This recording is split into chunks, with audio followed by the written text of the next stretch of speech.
In the crystalline halls of the Galactic Scientific Institute, Vexara adjusted her sensory appendages, trying to contain her excitement. After 3 cycles of studying primitive species, she'd have finally been granted permission to examine an actual human specimen. The very thought made her epidermis ripple with anticipation, causing the bioluminescent patterns across her azure skin to pulse rhythmically. The human was scheduled to arrive any moment now. She had reviewed the preliminary data countless times, but something about it seemed impossible. These creatures had evolved on a death world with extreme temperature variations, yet they had not only survived, but achieved spacefaring capability. Even more perplexing were their claims about their biology. The chamber doors parted with a soft hiss, and Dr. James Chen entered, accompanied by 2 members of the diplomatic corps. Vexara's primary eyes widened, while her secondary set focused on taking detailed measurements. The human appeared exactly as the data had suggested: bipedal, limited sensory capabilities, and completely exposed dermal layer. How had such a vulnerable species survived? Dr. Chen, she greeted, using the translation matrix to convert her harmonic speech patterns into human English. I am senior xenobiologist Vexara. Welcome to the Institute. The human's face arranged itself into what her research indicated was a smile, a supposedly non-threatening gesture. Please call me James. I'm looking forward to helping advance our species' mutual understanding. Vexara gestured toward the examination chamber with one of her primary appendages. Indeed, though I must admit, some of your species' claims seem improbable. James tilted his head slightly. Oh, which claims in particular? Your thermal regulation system, for instance. You claim to maintain homeostasis through liquid excretion from your dermal layer. And your reproductive system. She paused, her translator struggling to find appropriate terms. The data suggests external organs with no protective casing. Surely, this is a translation error. The human's face changed color slightly, showing increased blood flow to the surface tissue. A blush, according to her research. No, that's actually correct. We do sweat to regulate temperature, and yes, human males do have external reproductive organs. Vexara's secondary appendages twitched in disbelief. Impossible. No species could evolve such vulnerable features and survive. Perhaps your scientists have made a mistake in their documentation. James chuckled, a sound that made Vexara's sensory ridges vibrate uncomfortably. I assure you, we know our own biology pretty well. Would you like to begin the examination? I can prove everything in the documentation is accurate. Over the next several hours, Vexara conducted a series of non-invasive scans, becoming increasingly astonished with each new revelation. The human's skeletal structure was internal, yet surprisingly robust. Their nervous system was complex, with pain receptors throughout their body, yet they maintained remarkable tolerance to discomfort. Most shocking was their reproductive system, exactly as described in the documentation. Fascinating, she murmured, reviewing the scan results. Your species has adapted to use these seemingly disadvantageous features to your benefit.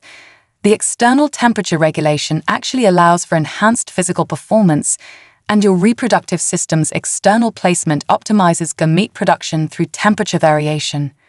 James nodded, apparently amused by her scientific enthusiasm. Evolution doesn't always take the most obvious path. Sometimes what seems like a vulnerability can become a strength. Vexara's skin rippled with excitement as she documented her findings. But how do you protect such sensitive areas? Surely they are easily damaged. We've developed clothing, protective gear, and social customs to address those concerns, James explained patiently. Plus, our bodies are more resilient than they might appear. We heal quickly and adapt to various environments. As she processed this information, Vexara began to understand why humans had been so successful despite their seemingly primitive biology. They hadn't survived because they were perfectly adapted to their environment. They had survived because they were adaptable enough to modify their environment and themselves to overcome challenges. Your species is remarkable, she admitted, her previous skepticism fading into genuine admiration. I apologize for doubting your documentation. It seems I fell into the common scientific trap of assuming my own species' evolution represented the only viable path. James smiled again, and this time Vexara found the expression less disconcerting. That's why these exchanges are so valuable. We all have something to learn from each other. As she prepared her initial report for the Institute, Vexara couldn't help but feel excited about the prospects of further research. Humans were far more complex than she had initially assumed, and their unusual biology was just the beginning of their fascinating adaptations. Dr. Chen, James, she corrected herself, would you be willing to participate in additional studies? There is so much more to learn about human adaptability. Of course, he replied, though perhaps we could also study your species. Fair exchange of knowledge and all that. Vexara's skin flickered with patterns of agreement. That would be acceptable. Though I warn you, you may find our biology equally surprising. I'm counting on it, James said with another smile. That's what makes science so exciting. There's always something new to discover, even when we think we know everything. As the first session concluded, Vexara realized that her perspective had shifted dramatically. She had expected to study a primitive species with improbable biology. Instead, she had discovered that her own preconceptions were the truly primitive element in this exchange. Humans, with their strange external features and seemingly vulnerable bodies, had proven to be far more sophisticated than she had imagined. Little did she know, this was just the beginning of a scientific partnership that would challenge everything she thought she knew about evolution, adaptation, and the true meaning of biological efficiency. 2 weeks into the joint research program, Vexara found herself spending more time studying her datapad than sleeping. The human physiological data was unlike anything she'd encountered in her decades of xenobiology research. Currently, she sat in her private laboratory, surrounded by holographic displays of human medical scans, each one revealing new mysteries about these fascinating creatures. Dr. James Chen had proven to be an invaluable research partner, patiently answering her increasingly specific questions about human biology. Today's session focused on something that had been puzzling her since their first meeting: human endurance capabilities. You're saying humans can literally run their prey to death? Vexara's sensory appendages twitched with disbelief as she reviewed the latest data. But your top speed is rather unimpressive compared to most predator species. James nodded, adjusting the holographic display to show human musculature and cardiovascular systems. It's called persistence hunting. We're not the fastest, but we can keep going long after other animals have exhausted themselves. Our sweating mechanism, bipedal locomotion, and respiratory efficiency make us excellent endurance runners. Vexara's skin rippled with excitement as she documented this revelation. Fascinating. Your inefficient cooling system actually provides an evolutionary advantage. But surely this requires significant energy expenditure. That's another interesting aspect, James replied, pulling up more data.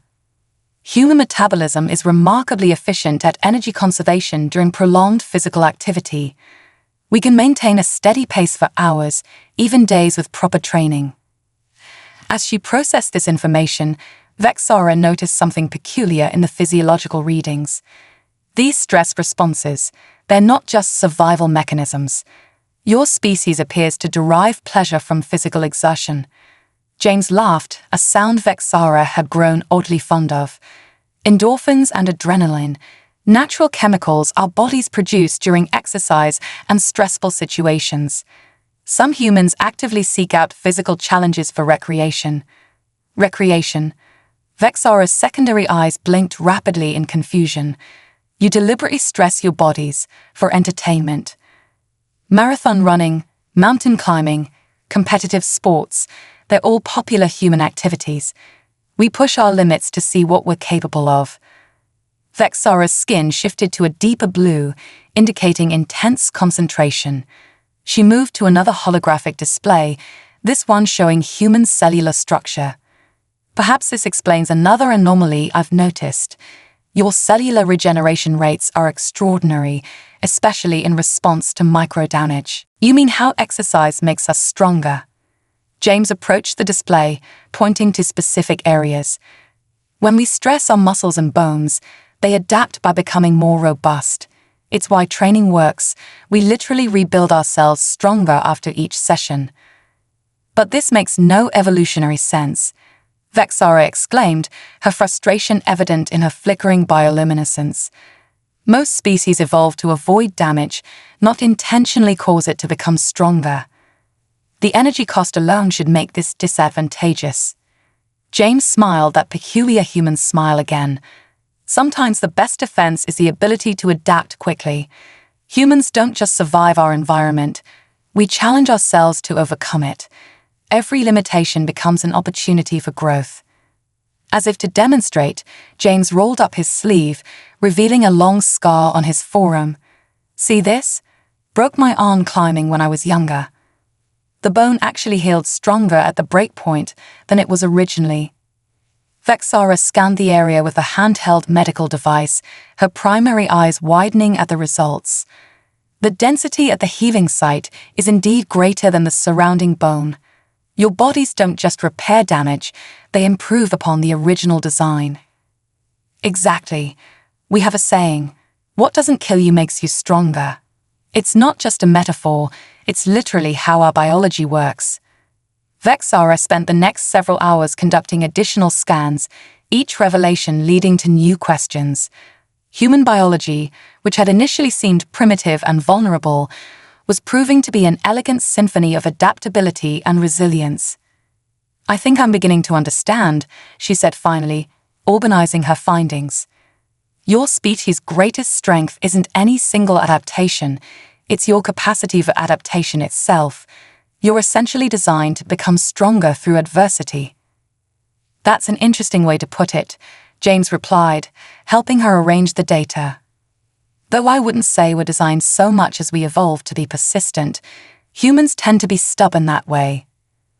Vexara's skin pulsed with what James had learned to recognize as amusement. Stubborn is an understatement. Your entire species seems to operate on the principle of challenge accepted.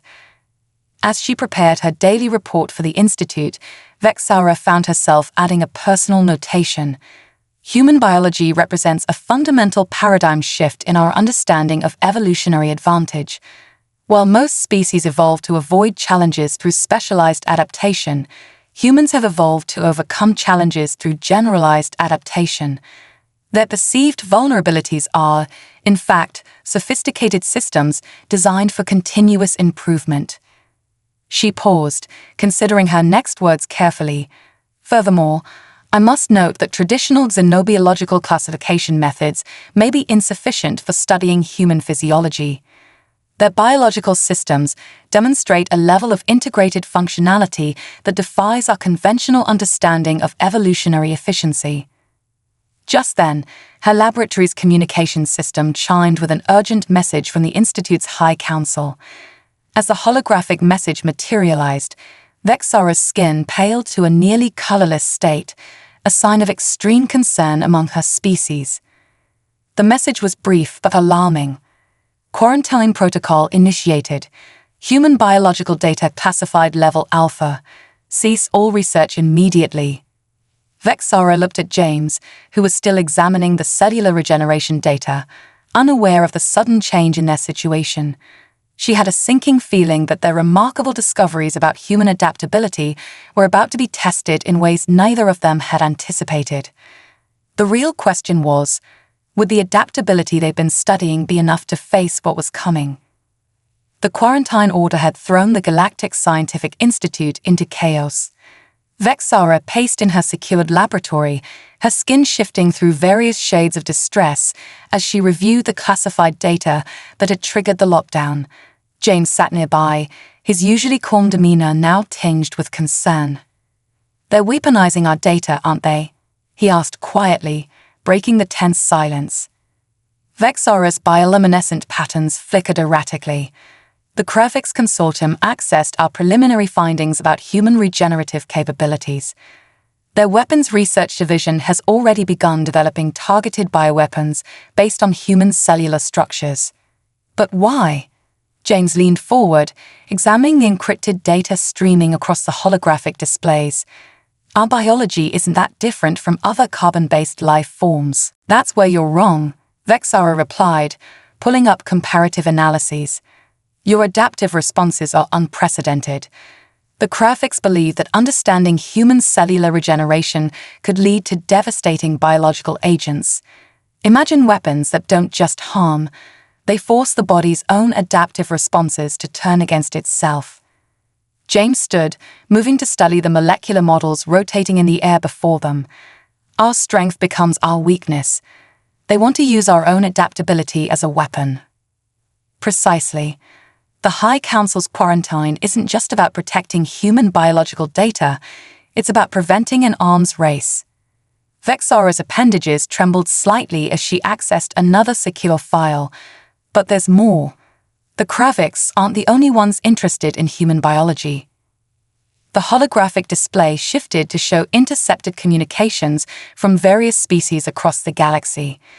Each message revealed growing interest in human physiological data, particularly regarding stress responses and cellular adaptation.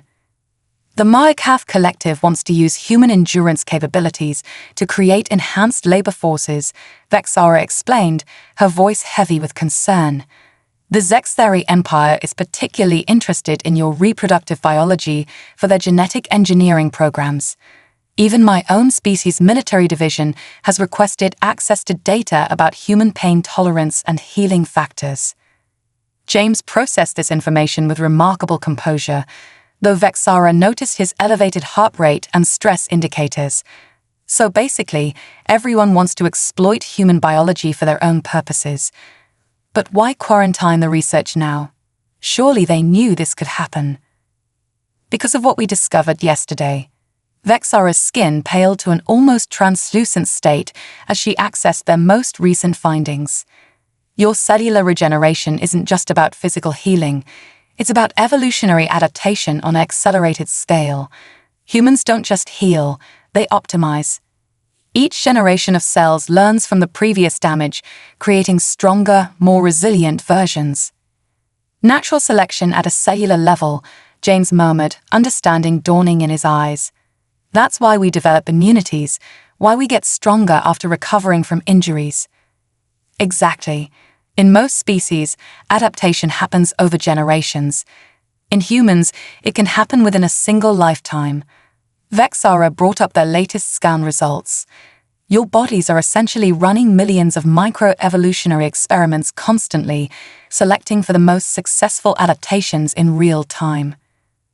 The implications hung heavy in the air between them. Any species that could harness this capability would have an unprecedented advantage in warfare, in colonization, in genetic engineering. The potential for both advancement and devastation was staggering. We need to protect this information, James said firmly, not just for humanity's sake, but for everyone's. This kind of knowledge in the wrong hands. Agreed, Vexara replied, her skin beginning to show patterns of determination. But the quarantine may have come too late. Look at these data access logs. The logs revealed multiple unauthorized attempts to access their research data, some successful. The Kraviks weren't the only ones who had gotten their hands on sensitive information about human biology. Someone on the inside is helping them, James observed, studying the access patterns. These breaches are too precise, too targeted. They knew exactly what they were looking for. Vexara's secondary eyes narrowed as she analyzed the data. The access codes, they're from a high council level. Someone at the top is involved in this. Just then, the laboratory's security system flashed a warning. Multiple unauthorized personnel were approaching their location. The heavy doors of the lab began to seal automatically, emergency containment protocols activating. They're coming for the research data, Vexara said, her appendages moving swiftly across the control interfaces. And probably us as well. We know too much. James was already moving, his body displaying the very adaptability they'd been studying. How long will those doors hold? 10 minutes at most. The override codes will be useless if there's really high council involvement. James finished her thought. We need a plan. Fast. Vexara's skin rippled with decision patterns. There's an old maintenance tunnel beneath the lab. It hasn't been used since the facility's reconstruction, but it should still connect to the lower levels. And then what? James asked, helping her gather critical data crystals. We can't run forever. No, Vexara agreed, her bioluminescence pulsing with increasing intensity. But we can expose the truth. I have contacts in the Galactic Media Network.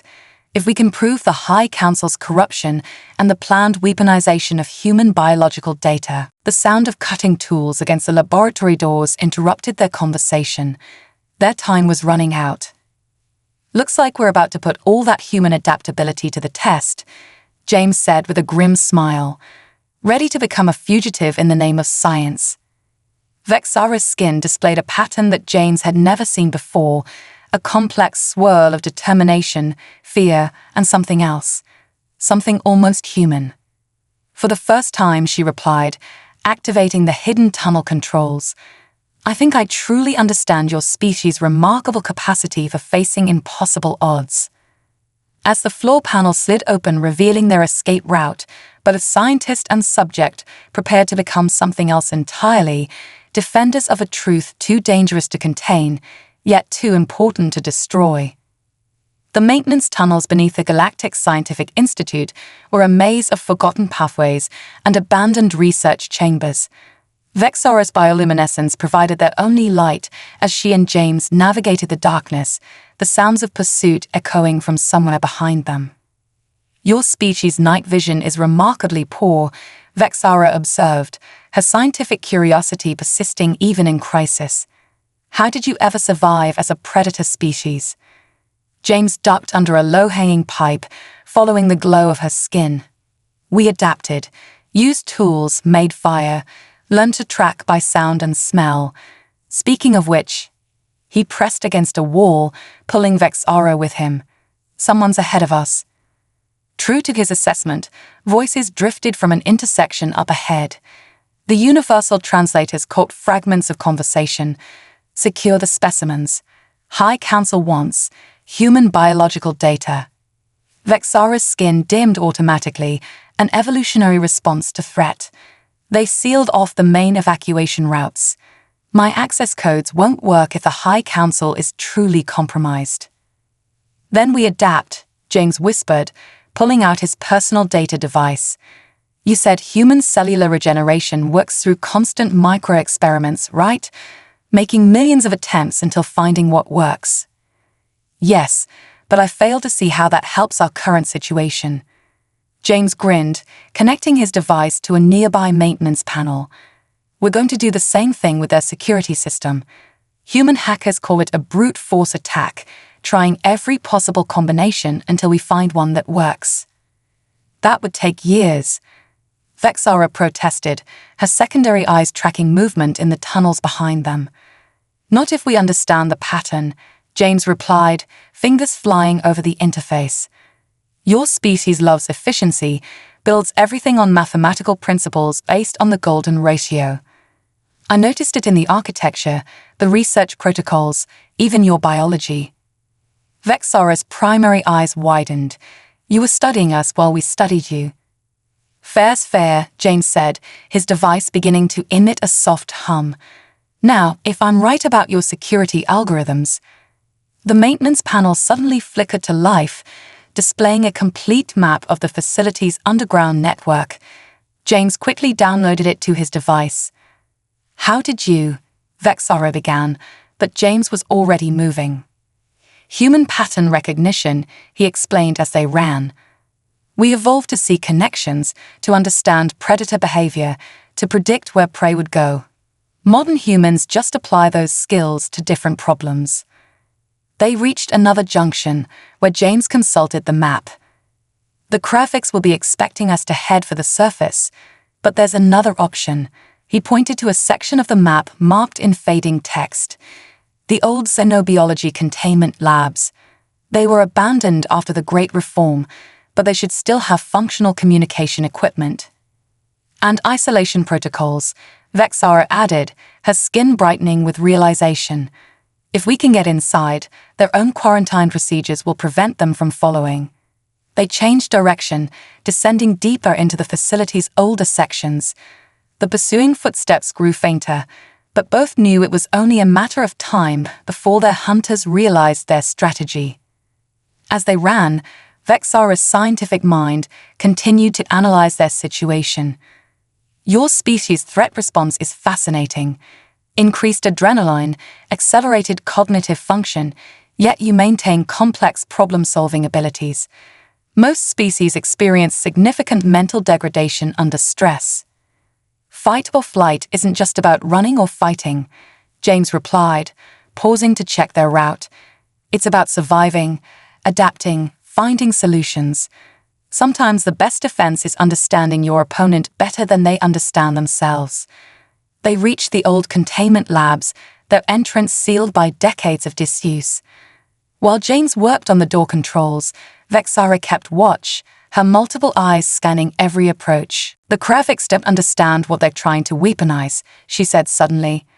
They see human adaptability as a vulnerability to exploit, but they're missing the crucial element. Which is? James asked, rewiring the ancient control panel. Consciousness. Choice. Your species doesn't just adapt randomly, you choose how to adapt, when to fight, when to run, when to change strategy entirely. It's not just biological, it's intellectual and cultural too. The door slid open with a groan of protest, revealing a dark chamber beyond. As they entered, emergency power systems slowly flickered to life, responding to their presence. Speaking of choices, James said, securing the door behind them, we need to make one now. This facility has a quantum communication array that can reach any media outlet in the galaxy, but using it will alert everyone to our location. Vexara moved to the old communication console, her appendages working quickly to assess its condition. The isolation protocols are still active. Once we transmit, we'll be locked in here with no way out until a High Council override is issued. How long would that take? Standard procedure requires a full council assembly. Minimum 12 hours. She paused, her skin showing patterns of concern. Assuming they follow procedure.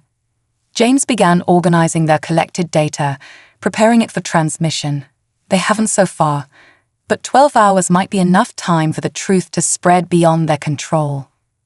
If we can prove the corruption, Vexara added, accessing the communication systems, we'll need more than just the data. We need to show them why this matters, why human biology isn't just a weapon to be exploited. James stopped what he was doing, turning to face his alien colleague. Then let's show them everything. Not just the data about human adaptability, but what it means. Show them how understanding between species is possible, how different evolutionary paths can lead to the same goal. You mean us, Vexara realized, her skin flickering with comprehension. A human and a xenobiologist from different worlds, working together despite our biological differences. We're living proof of what they're trying to destroy. Before James could respond, alarms began blaring throughout the facility. On the ancient monitors, they could see multiple teams converging on their location. The Kraviks had realized their plan. Well, James said, a determined smile crossing his face, looks like it's time for another human trait to shine through. Which one? Stubbornness. He began the transmission sequence, ready to show the galaxy what real adaptation looks like. Vexara's skin displayed a pattern that matched his smile's intensity. As your species would say, challenge accepted. As the isolation protocols engaged and the transmission began, both scientist and subject prepared for their greatest test yet, proving to the galaxy that true strength lies not in exploiting differences, but in understanding them. The old containment lab's quantum communication array hummed with power as James and Vexara prepared their transmission. Outside, they could hear the sounds of multiple teams attempting to breach the isolation protocols. Their time was limited, but they had to get this right. Broadcasting on all emergency frequencies, Vexara announced, her appendages dancing across the ancient controls. The encryption will only hold for a few minutes once we begin. James nodded, organizing their evidence. Then we make those minutes count. Start with the corrupted High Council data, then move to the Kravix weapons research. Wait, Vexara's skin pulsed with sudden inspiration. We're thinking about this wrong. If we just show the corruption, they'll bury it in bureaucracy. We need to make them understand why this matters. She quickly adjusted the transmission settings, her secondary eyes fixed on the security feeds showing their pursuers' progress. We start with the science. Show them what human adaptation really means. James understood immediately, not as a weapon, but as a bridge between species. The transmission began, broadcasting across every scientific and media channel in the galaxy. Vexara's voice, translated into multiple languages, filled the airways. To all sentient species of the Galactic Commonwealth, I am Senior Xenobiologist Vexara, and with me is Dr. James Chen of Earth. What we are about to share will challenge everything you think you know about biological evolution and interspecies cooperation. James stepped forward, adding his voice to the broadcast. For weeks, we've been studying human adaptability. But what we discovered was something far more important than biological data.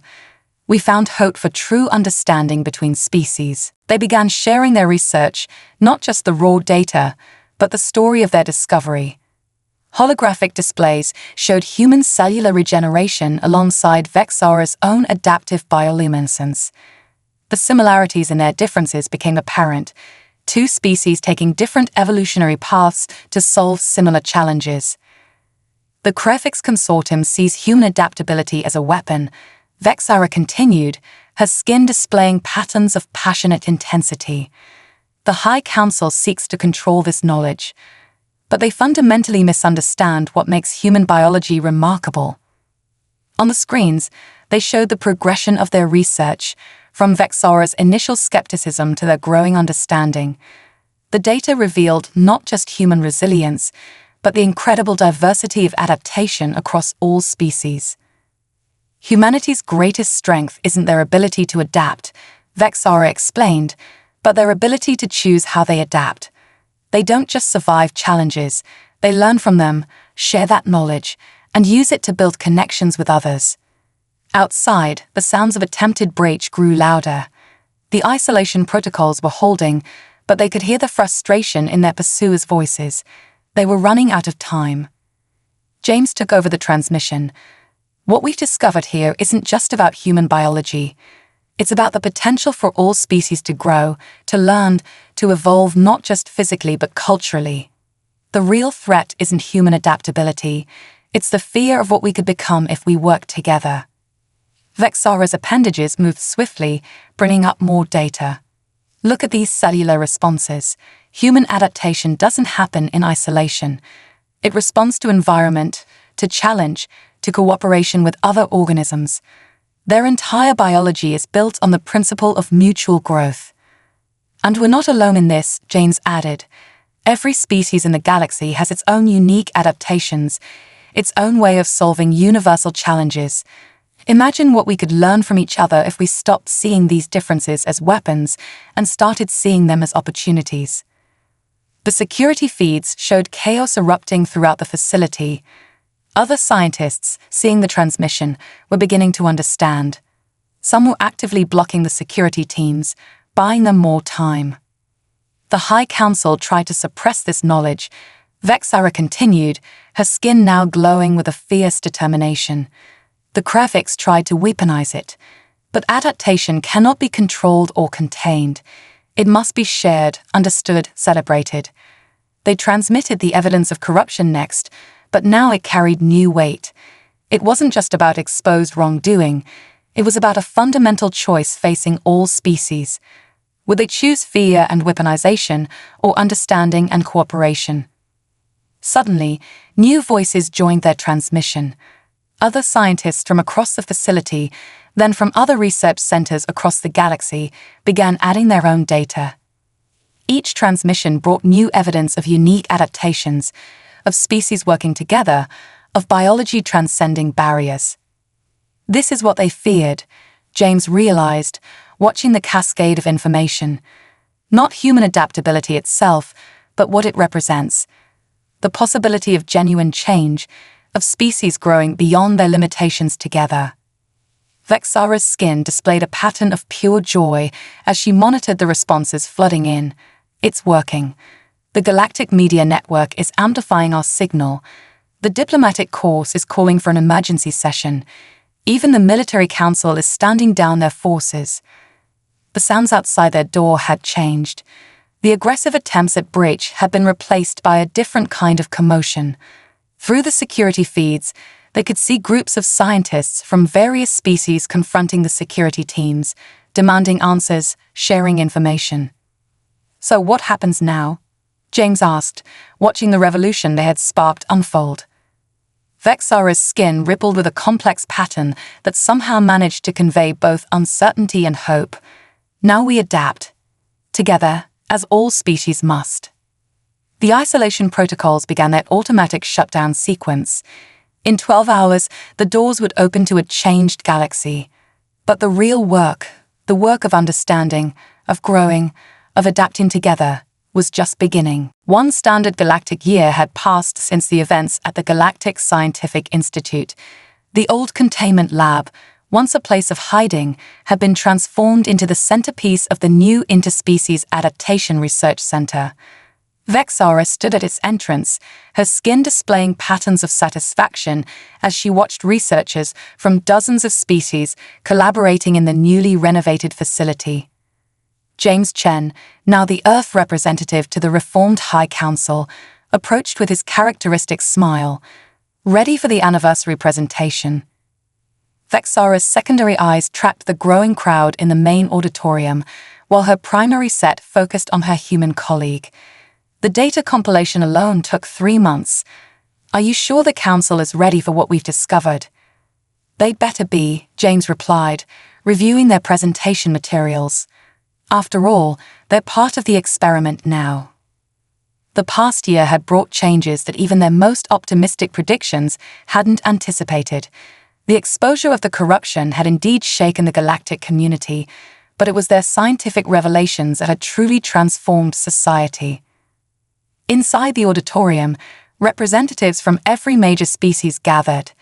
Even the Kravix, their weapons research division now disbanded, had sent scientists to learn and share.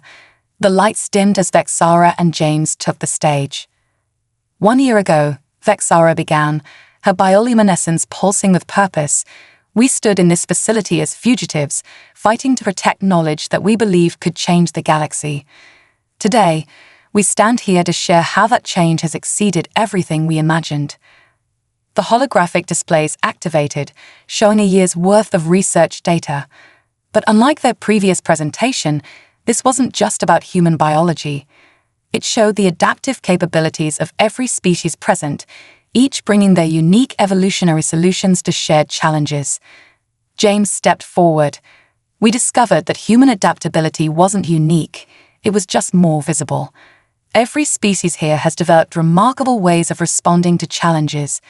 The Kravix's silicon-based cellular structure allows them to survive in environments that would destroy most organic matter. The Merkav's collective consciousness enables rapid sharing of learned behaviors across their entire species. Even my own people, Vexara added, her skin demonstrating the variability she described, developed bioluminescent communication that can convey complex scientific concepts without words. Each adaptation, each evolutionary choice, represents a different solution to the universal challenge of survival. They presented their groundbreaking findings, how exposure to different species' adaptive strategies had begun influencing others. Human cellular regeneration techniques were helping the Zexthari develop new medical treatments. Vexara's species' bioluminescent patterns had inspired new forms of data transmission. But the most remarkable adaptation we've witnessed, James continued, isn't biological at all, it's cultural. The ability of different species to learn from each other, to share not just information but understanding. The displays showed footage from the past year, Mixed species research teams solving problems together, diplomatic missions incorporating biological insights into their protocols, even children from different species learning to communicate across their evolutionary differences. "We feared our differences would divide us," Vexara said, her skin glowing with emotion. "Instead, they've become our greatest strength. Each species brings unique perspectives, unique solutions, unique adaptations to our shared challenges." James nodded in agreement. Humanity's greatest adaptation wasn't our physical resilience or our cellular regeneration. It was our ability to learn from others, to see differences not as threats but as opportunities for growth. They revealed their most significant finding: evidence of accelerated cultural and biological adaptation in all species involved in cooperative research. Different species working together weren't just learning from each other, they were literally evolving to better understand one another. "This is the true power of adaptation," Vexara explained, her patterns shifting to convey complex scientific concepts. Not isolation, not competition, but cooperation. Evolution isn't just about survival of the fittest, it's about finding new ways to thrive together. The presentation concluded with their proposal for the next phase: the establishment of adaptation exchange programs across the galaxy, allowing species to share not just their scientific knowledge, but their evolutionary experiences. As the audience erupted in enthusiastic support, each species demonstrating approval in their own unique way, James turned to Vexara.